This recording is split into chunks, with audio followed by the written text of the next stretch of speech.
Welcome back to our channel. This is Jose from Southern Life. Thank you so much for checking out my video. Today we're going to be talking about the Sarasota and Bradenton area aftermath of the hurricanes we had. If you're thinking about coming to Florida this year, you might still be on the fence. Maybe you have a lot of questions. Are the beaches and businesses ready for you to come down to Florida this year? Are you going to be in the way of construction workers? Are you going to be welcome or looked at as a hindrance? A lot of people have questions on visiting Sarasota and Bradenton this year.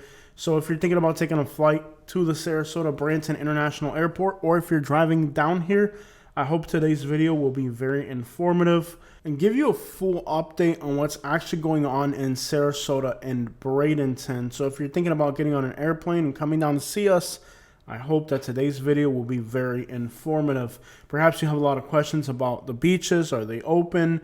What beaches are open? How much hurricane destruction is left? You're going to get a lot of answers on today's video. So far, the tourist season is off to a horrible start. And the people like myself that drive Uber, people that work in restaurants and other industries, are really hoping that you guys are able to make it to Florida this year. And despite the fact we had a lot of destruction in Manatee County and Sarasota as well, we are ready for you. So if you're thinking about coming to Sarasota and Bradenton, we do want to see you this year. The people like me that depend on you are hoping to see you. And it's been a really tough year without you. Tourism has been very weak. The overwhelming majority of businesses far inland are open, but along the beaches, many of the favorite bars and restaurants that were right on the water are still closed. It's around 2 in the afternoon and we're heading westbound on Manatee from downtown Bradenton, heading towards Bradenton Beach or Anna Maria Island. You can see that there's a lot of traffic coming off the island, a lot of work equipment. Driving around town, I'm starting to notice a lot of snowbird license plates. People are starting to come back down. As we start getting close to the water, we can see a lot of people parked by the beaches and parks. It is clear that people are back in Anna Maria Island. As we head that way, we can continue to see a lot of work equipment. You can see that the people that rent the horses are back out there with the horses again. That's the trailer on the right that we just passed.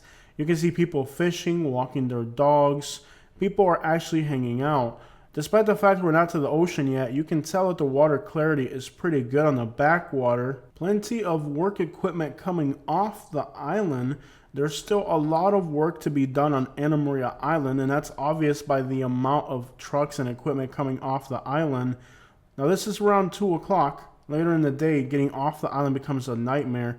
But there's enough people enjoying the beaches and parks that you can tell that things for many people are going back to normal. Driving around Bradenton, you see a lot less homeless people. The state of Florida implemented some new laws, and the volume of homeless people that you used to see in Bradenton, zombied out on every corner, has been reduced dramatically. After the storm surge, the grass and vegetation had died off.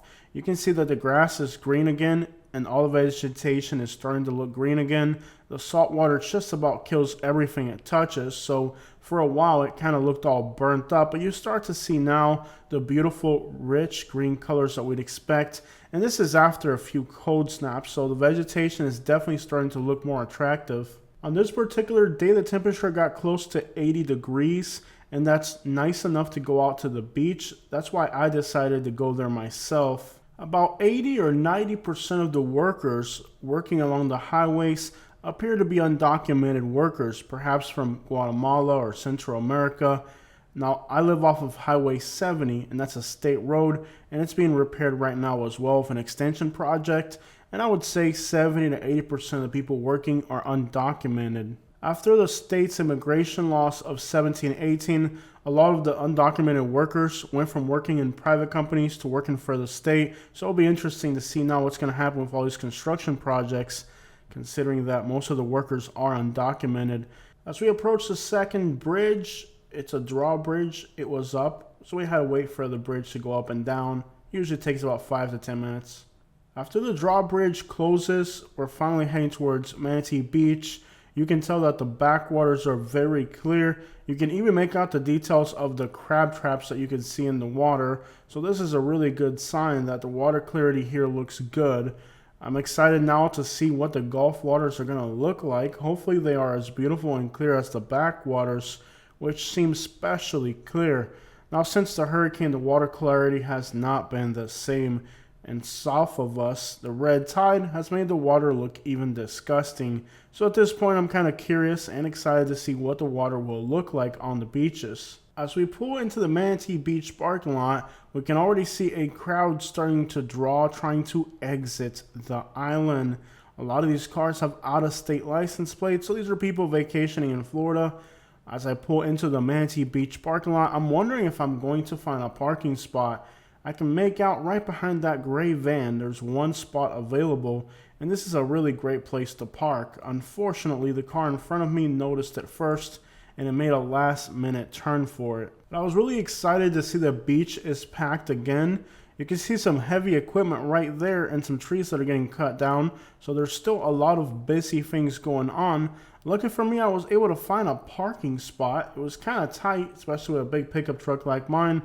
I had to struggle to back it in there, but we figured a way to get the truck into this parking spot. Notice the Minnesota license plates on that one right there. It really is nice to see all the happy people from up north enjoying the warm weather in Florida. Alright guys, so we are here on Manatee Beach today. It's been a while since I've been here.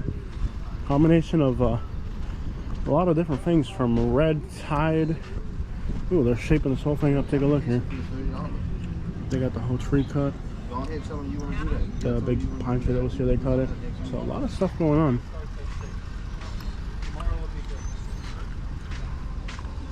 Trying to train new workers here. See if they can figure it out.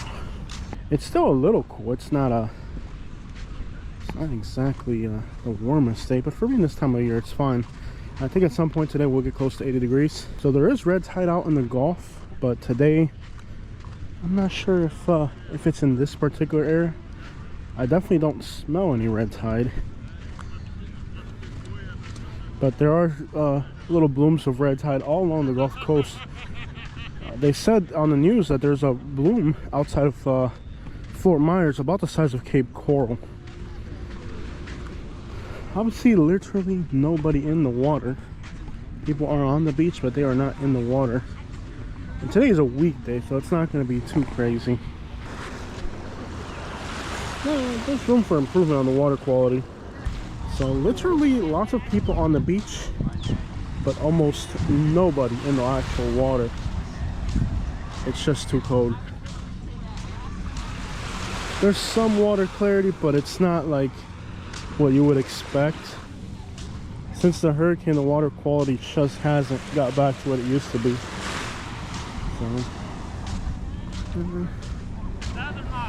Alright guys, so it was really nice. I just met a group of people from Kentucky that recognized me off my YouTube channel. So it's like, yes, I do get recognized quite often, and it was really neat to get recognized. Talked for quite a bit. They're visiting from Kentucky, so that if you're thinking about coming to Florida this year, we could definitely use your presence here. The water is not like gorgeous turquoise like we usually have it, but it's clear enough. And it is warm and sunny out here, so it's starting to pick up a little bit. Ooh, that water is so cold.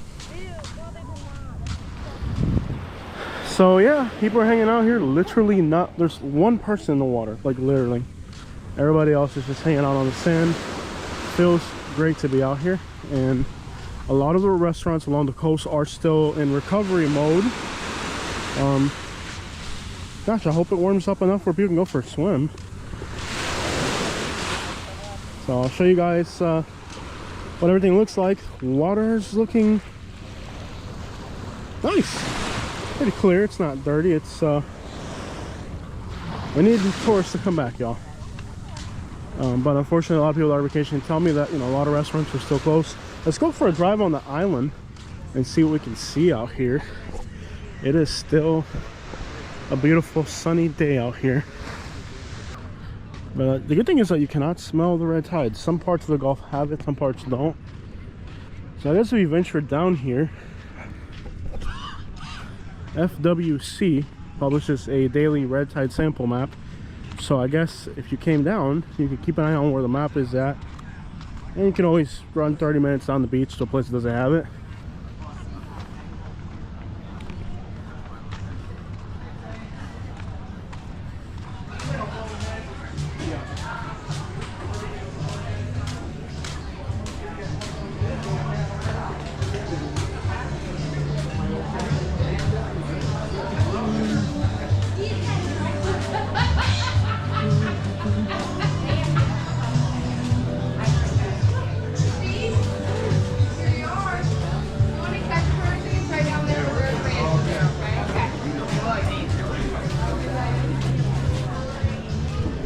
I always get a kick of the elderly people drinking. It just makes me smile.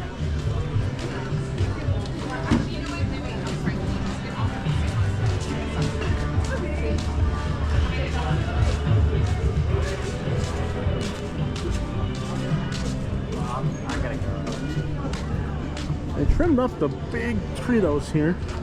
I've heard a lot of our Canadian friends tell me that they're not going to come to Florida this year because somebody in politics said something really nasty. You know what? If you're Canadian, come on down. We don't care where you're coming from, and you don't have to make your life a political statement. If you want to come to Florida, Canadians, come on down. Don't let somebody in office dictate where you can and can't go. If you want to come down to Florida on vacation from Canada, we'll be happy to see you. Last time I checked, political terms were for 4 years, and vacations are for a lifetime. So don't let that ruin your vacation. If you're in Canada and you want to get out of the cold weather, come on down to Florida. Don't ever let people in politics tell you what you can and can't do. If you're in Canada and you want to get out of the cold weather, come on down to Florida. Don't let them dictate what you can or can't do. If you want to come to Florida, you're welcome to come on down here. Florida doesn't belong to any politician. It's a state that welcomes everybody. So as you can tell, traffic on Anna Maria Island is horrific during this time of day. The vacationers as well as the workers are leaving the island. It's around 4 o'clock. I decided the best thing to do would be to not continue driving into Anna Maria Island, since after all, traffic was literally at a standstill. Certainly I'll get you guys some drive around of the islands, but it definitely will not be trying to get off at around 4:30 in the afternoon, or I'll be stuck in traffic for an hour. While there's still a lot of work going on in the island, like you can see these apartments here are getting new roofs put on, it isn't a complete disaster zone. So there's a lot of work going on, but it still looks decent enough to where you can enjoy yourself. There's people working on all of these roofs here on the right, and like I said, it seems like 80 to 90% of the people working on construction on the island are most likely undocumented workers. Since most small hotels and resorts are still not back in business, missing their roofs, it's questionable what could happen to the recovery process if we lose at least 3/4 of our labor force here. I know it's a crazy statement to make, but I almost feel like they're doing this stuff on purpose. I mean, you're getting rid of the workers, you're scaring away the Canadians for some random reason. You're scaring away the Latin Americans. I mean, everything would indicate that it's like a purposeful slowdown of the recovery process to our beaches, or with the things that are happening on a national level are really being awfully negative for the economy of our area. We need the workers to rebuild these businesses so we can get the tourists back. We need the tourists to want to come to Florida. The Canadians don't seem to want to come over here anymore. I see comments every single day from people in Canada telling me that they're not coming back to the United States ever again. I hope they change their minds. They're welcome here as far as I'm concerned. And, last time I checked, political elections were for 4 to 8 years. So unless they become a dictator, I don't really see how somebody's temporary term in office should affect your plans for a vacation that will be memories for a lifetime. I personally don't let people's opinions, especially in politics, determine what I can or cannot do. I just go out there and enjoy my life, but that's the way I am. I wouldn't let politics interrupt my vacation, but sadly many people are. So we're on Manatee, and there's a work crew working right here cleaning up the side of the road. I'm going to try to zoom in for you guys, see if you guys can see exactly what it is. It looked like just about every single one of these guys working there was Central American, maybe Guatemalan. Now, we're not here to debate immigration policy, but common sense would tell you if we lost 80 to 90% of the people that are working on all these projects, it's going to be a question mark how long it will take for these projects to finish, especially the rebuilding of a lot of these small hotels. I mean, the big hotels, they got everything done right away, but it's the small businesses that are really struggling now, not only with rebuilding a small location after the hurricane, but on top of that, now access to labor has become almost impossible, especially roofing. That's where most of the guys are that are undocumented. So it really puts a big question mark on our recovery process if we don't have access to the labor force. And even if we were to rebuild, it seems like you have a lot of the tourists kind of not happy to come to Florida now. But like I tell people, I personally wouldn't let politics dictate where I go or where I wouldn't go. And in fact, if you don't come here, you're almost letting them win. I feel like if you want to come to Florida, come to Florida, vacation here. If you don't come to Florida because of politics, then you're almost, well, you're letting the politics dictate what you can and can't do. And I personally will not let politicians determine where I go or what I can or can't do. But just some food for thought. I know that the reason why a lot of people are kind of boycotting Florida now is because of politics. You know, we're already dealing with the natural disasters. We're already dealing with the fact that we're losing our labor force. On top of that, now we also have to deal with the fact that the tourists that we had in previous years are now boycotting the state of Florida. You know, it doesn't really affect politicians if you boycott Florida, but it does affect people like me who depend on tourism for my YouTube videos, depend on tourism for my Uber driving. I mean, just about a lot of people live here in Florida. We really depend on you guys from other places. I recently had somebody on my channel say, retirees don't rely on tourists. This person's saying, well, I don't care. I'm retired here. I don't care if the tourists don't come. That's kind of insensitive to people like myself who are in Florida to take care of our parents. They are very lacking of compassion to the regular working class people. As you can see by this comment, this person, I guess they started arguing on my YouTube channel about how, you know, the Canadians aren't coming here, the Latin Americans aren't coming here, we're losing our labor force. All this is putting a lot of economical burden on people like myself who live in the state of Florida simply so we can be close to our parents that are retired here. But this individual says, well, I'm retired. I don't depend on tourism. I don't need these people. In other words, they're aware that people are now boycotting Florida. They're just not coming to Florida because of the mess the state is in. But then they're saying, well, I'm a retiree, so I don't care. Very insensitive of you to say that, because people like myself who have people to take care of aren't able to make a living right now because of all the things that are happening in the state. But clearly these individuals, they're not compassionate. They don't care about people like me and the people that I take care of here in Florida. They don't care about that. They only care about themselves. To them, it doesn't make a difference that we're starving or not. So believe it or not, I actually hopped back onto Anna Maria Island because I got an Uber passenger way off on Bradenton Beach. Now that will be a completely separate video. I just want to show you guys what Anna Maria Island looks like. I'll make a separate video for Bradenton Beach as well, and I'll cover it extensively because Bradenton Beach looks like it's a lot worse off than Anna Maria Island. So it looks like you can enjoy at least most of Manatee Beach right now and most of Anna Maria Island. There's still a lot of work that needs to be done. It's still a construction site, but it is a useful beach at this point. But what's interesting about this person's comment is that they're not even denying that tourists stopped coming to Florida. They're not even denying that Canadians aren't coming here or Latin Americans aren't coming here. And these are huge numbers. I'm talking 3 million Canadians come to Florida every single year. A lot of them, the vast majority of them, are saying they're upset and they're not coming to Florida after what recently happened with the Canadians. 780,000 Mexicans come to Florida every year. I'm guessing a lot of them are not going to come here this year because just listening to what's going on in the United States, it's very clear Mexican Americans are not going to come to Florida. In fact, there's even a song right now that's trending on everything. It's called United Immigrants, and on that song it mentions they're trying to kick us out of Florida again. So it doesn't seem like Mexicans are going to come to the state of Florida, but they're not even denying it anymore. They're not denying that people aren't coming here. And now how are we going to rebuild if we're losing the workers? They're not denying that. They're just saying, well, it doesn't affect me. I'm retired here. So, you know, it's not even about denying the effect that it's having on people in the economy. They know the effect it's having, but they're indifferent to it because they're retired here and they got money. It doesn't affect them. but it affects a lot of other people. My advice to you is to ignore all of it. Continue vacationing where you want to vacation. Continue living your life the way you want to live it. And don't let politicians of any sort, for any reason, dictate where you enjoy yourself and where you go to vacation.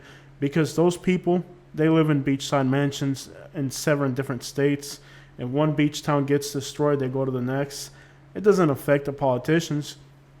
They got a beach house in Miami. They got one in West Palm Beach. They got one in Rhode Island. They got one in California. They got one in Seattle. They don't. It doesn't affect the politicians. You know, when you boycott a state like Florida, you're not hurting the politicians. They have houses in every. They're millionaire. They're multi-millionaires. Some of these politicians are even billionaires. They have houses all over the globe. It doesn't matter to them. When you boycott the state of Florida, you're not boycotting the politicians. You're boycotting people like me who depend on tourism to take care of the people that we love. So just think about that. That's my advice. I personally am not going to let politicians dictate where I can and can't go. I do whatever I want. I just got back from Alabama recently. I wanted to eat some Alabama barbecue. I wanted to eat some Jack's. I wanted to do a few things in Alabama. You think I'm going to let a politician tell me that I can't go there? Because no, I wanted to go to Alabama. I went to Alabama. Nobody's going to tell me where I can and can't go based on politics. This is a free country. Up ahead, more destruction. That's Bradenton Beach. There'll be another video. This is the situation right now on Anna Maria Island. Come on over.